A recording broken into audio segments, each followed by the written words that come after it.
प्रिय शिष्य रामदास कहले गुरुदेव आपण जो अनेक परिश्रम करी अनेक ग्रंथ सब रचना करुछंती कारण वर्तमान आम गोटे लिखिले मोबाइल लिखिदबा डीपीटी करिया कंप्यूटर करिया वर्तमान गोटे ग्रंथ लिखिले कष्ट नाई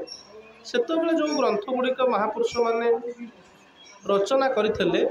ता बहुत कष्ट साध्य थिला कारण महापुरुष डाकिबे 4-5 जन शिष्य बसिबे तालापत्र थिबो लेखनी मुंदरे गोटे अक्षर जे लिखिछि से जानिछि केते कष्ट। रामदास पचारे कहले गुरुदेव आपण जो एते ग्रंथ सब रचना करुछंती ये कली जुगर लोक तेल लुण संसार लोक एमाने को केतबेले सब ग्रहण करिवे आग्रह प्रकाश कर आपण लिखिदेले तो हबो नहीं लोक मानकर ताकू पाठ करिवार ताकू बुझीबार गोटे आग्रह थवा दरकार से आग्रहटा कौ समय आसीबो सेतिकी बेले महापुरुष अच्युतानंद रामदास कहले बाबूरे दीप खोजा केतबेले पड़े घरे तेल थिबो सलिता थिबो दीप मध्य थिबो केतबेले आमे दीप खोजे ना जेत मु मो छोट बड़ कथा कहूँ वर्तमान से पिला आउ बुझी पारे जी वर्तमान 19 मसीहा पर जन्म शुभ होती तो यही जो आसुली मामू घरे संध्या हेले लंठन काच पोछा गोटे कम था संज बत्ती बलिता बलिबा गोटे कम था ना लंठन पोछा 4टा हेले गोटे कम सी गोटे निश्चित भाव में आमर रोला तेणु आम केतबेले लंठन दीप लैंप को व्यवहार करूँ ना जितेबाला संध्या आसब से रामदास को अच्युतानंद गोस्वामी कहले बाबूरे जेतबेले कलिजुगर अंतिम चरण भोग होउथिबो से समय कौन हेबो ना समस्ते मोर शास्त्र को पाठ करेंगे। अच्युतानंद एतिकी कथा रामदास को कहीदेले एवं जेतबेले छतिया बटरे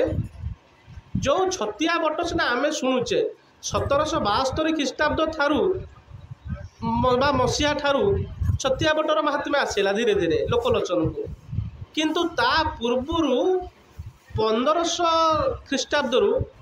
अच्युतानंद महापुरुष जे कि छतिया बट संपर्क बरणी देते कौ मालिकार ना 13 जन्म शरण नामक मालिकार कहले छतिया महिमा कि कहिबी तोते शुण राम दास तुई छतिया महिमा कि कहिबी तोते शुण राम दास तुई सकल मुनिंक वासस्थान से समस्त होइब सेहि सकल मुनिंक वासस्थान से समस्त होइब सेहि। अच्युतानंद महापुरुष हाड़ीदास जितेबाला जन्म ग्रहण न करथिले जितेबाला से बट को वृक्ष को कहीं जानी नथिले बा ता महात्म्य बुझी नथिले सेतबेले 600 वर्ष पूर्वर नहीं 400 वर्ष पूर्वर अच्युतानंद महापुरुष छतिया बट संपर्क रचना कर देइथिले एवं जेतबेले से छतिया बटरे हाड़ीदास महापुरुष मालिका लिखिले हाड़ीदास लिखी तो शिखी नथिले हाड़ीदास मालिका पाठ करती गाँती तांकर शिष्य किए ना नीलाद्री नंद ब्राह्मण जे कि सी मालिका गुड़ी को रचना करती तो नीलाद्री नंद कहले मैत्रे अच्युतानंद आदि पंचसखा महापुरुष माने अनेक दिन मालिका शास्त्र रचना करिसंती सी गुड़िक सबू गोटे पोथी धर अच्युतानंद महापुरुष मूलपोथी हरिवंश लिखिले कौन से मूलपोथी हरिवंश कौन क्या पाखे अच्छी के ना से पोथी पोथी को अनुवाद करा जायछि से सब भागवत घरे गादी गृह थुआई केवल पूजा होउछि तो आपण फेर लिखिले आपको पढ़व किए सेतिकी बेले अच्युतानंद महा जो नीलाद्री नंद को हाड़ीदास महापुरुष कहले मैत्रे शुण कहले नहीं बेसी बेल हेलाणी निकट कली अपसरी जीव बहुल कली अपसरी जीव अच्युत शास्त्र पढ़िबे समस्ते सिद्धि असिद्धि रे थिब जय जगन्नाथ जय जगन्नाथ। मालिका को केतबेले बा पंचसखांग मालिका को लोक माने केतबेले बड़ श्रद्धा करिवे आग्रह करिवे भल पाइबे विश्वास करिवे जे कि आमर महापुरुष माने कौन गोटे रचना करते देखिए खोजे जेतबेले मन थब जेतबेले नना पिंड पकाउथिब बोहू को पचार तो माने माने पचार दो कि पुओ पचार दब से जी दी तीन जन ना कहला प्राय मन पड़ोनी जी बुढ़ा लोक थे नना कह जेजू को पचार ता जेजना ता जेजना सी कहीपर तो जितेबाला आम खोजा पड़े जे भली अंधारा आसला पूर्व प्रदीप खोजा पड़े सेतिकी बेले जेतेबेले महा अंतिम चरण आसब भक्त माने ज्ञानी माने पंडित माने ये मालिका शास्त्र बा पंचसखा शास्त्र को ग्रहण करेंगे कहीं ना एबे तो आपण माने श्रद्धापूर्वक मालिका को ग्रहण कले किंतु विगत जदि 20-30 वर्ष पूर्व को आम अतीत को पलैजा तो मालिका शास्त्र को लोक मैंने ग्रहण करुले तो मालिकार बेसी भी प्रचार प्रसार नाला रत्नाकर चैनी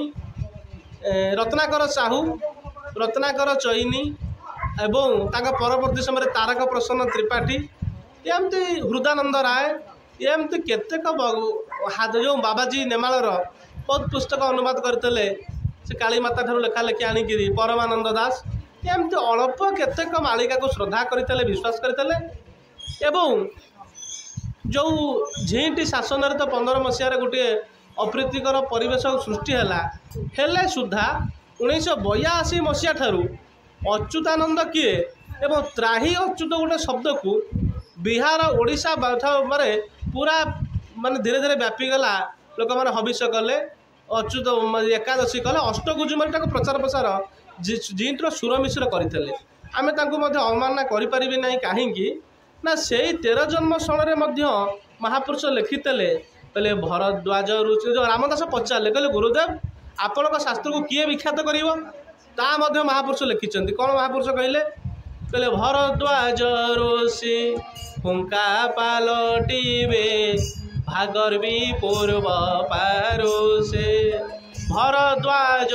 ऋषि हुंका पालटिबे भागर्वी पूर्व पारुषे गादी ब्रह्म बोली विख्यात होइब झीटी ग्राम पारुषे गादी ब्रह्म बोली विख्यात होइब झीटी ग्राम पारुषे महापुरुष लिखिं 600 वर्ष पूर्व यही जगार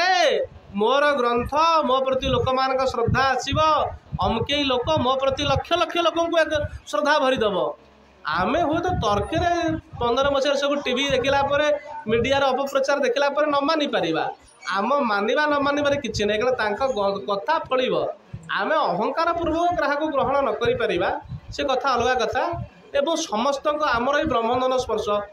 100 के 95 भल होती 5 जन भल न होती सी तो मानबे ना तेणु ए प्रकार तेणु कहार 5-10 जनकर नाला से हूँ गुण कथा गोपरे जिते गौड़ थे समस्त सागर कबाड़ी गुली खेली केते खेली ना समस्त खेलीदेवे 400 वृंदावन 400 किलोमीटर पर समस्त कृष्ण सारे खेलीदेवे ना तेणु सब कथा सबुठे हो पार ना